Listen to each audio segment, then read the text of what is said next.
Okay, folks, I'm just going to jump right into this.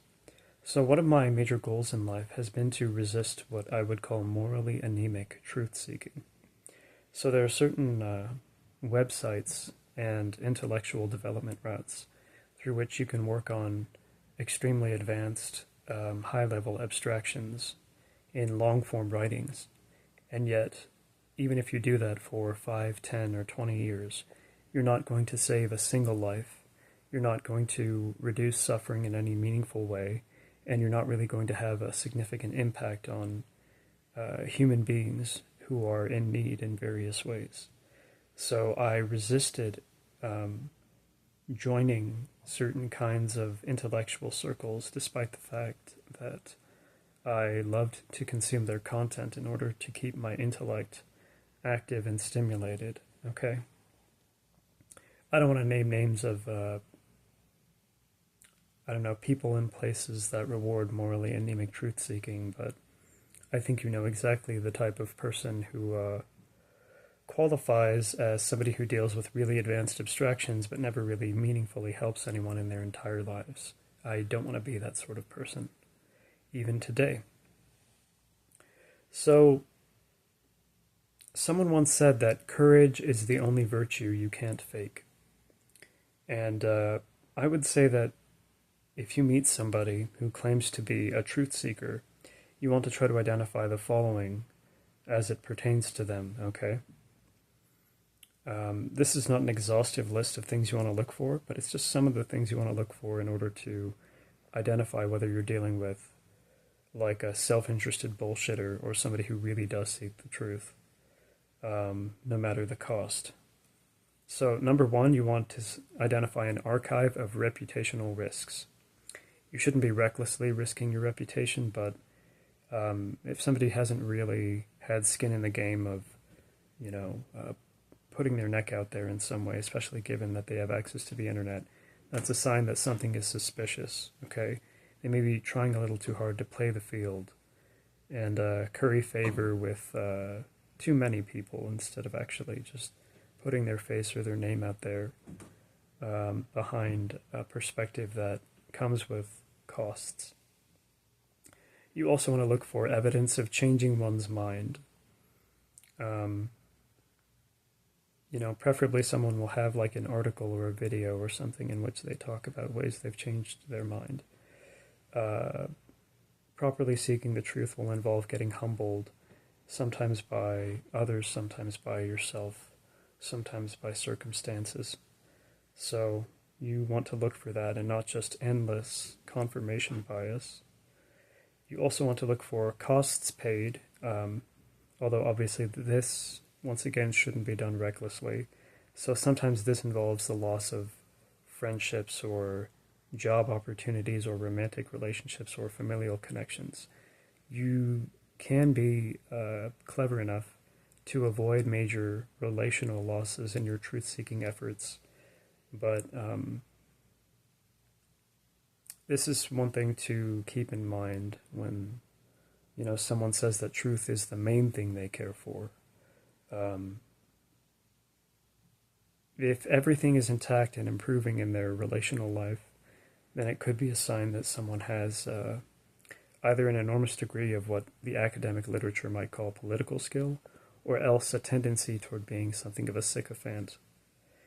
Um, Also, you want to look for enemies formed. I don't know who said it, but you want to judge a man by his enemies sometimes. So, facing zero opposition could be a sign of obviously agreeableness in some sense, or of being not meaningfully threatening to quote unquote powerful assholes who have money. Um, but, I think facing zero opposition could be a sign of low prescience.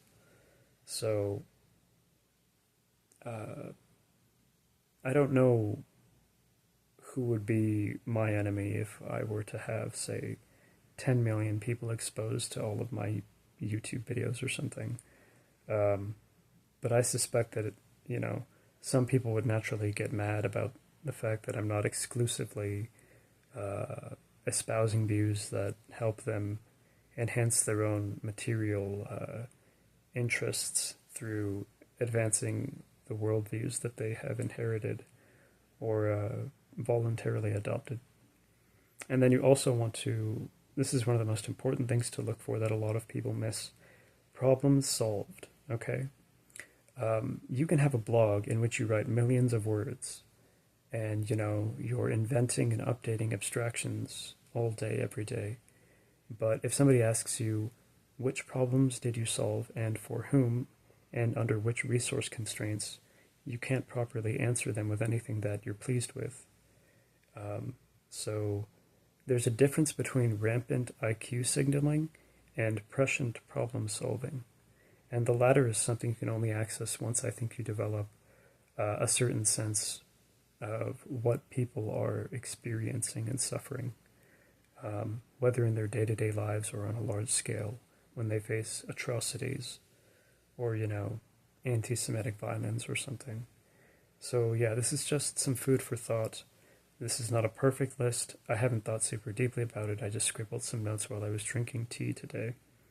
So, once again, courage is the only virtue you can't fake.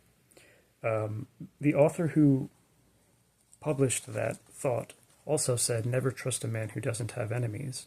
But I would push back against that and say, never trust a man who can't stop making enemies. Okay? There's such a thing as, clinically significant oppositional or domineering or antisocial tendencies.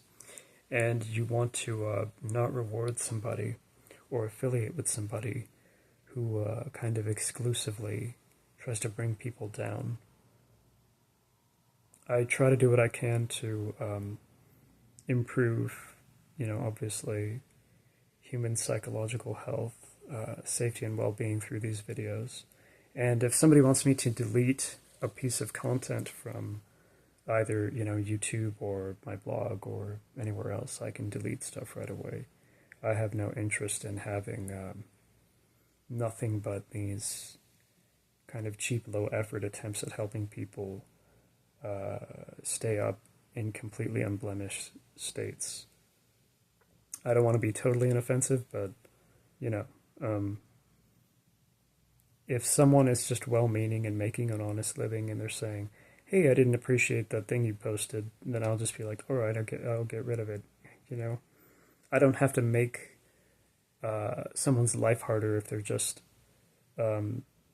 not lusting after a chance to hurt people and they're, making an honest living. All right. Thank you for watching and have a good day. And God bless you.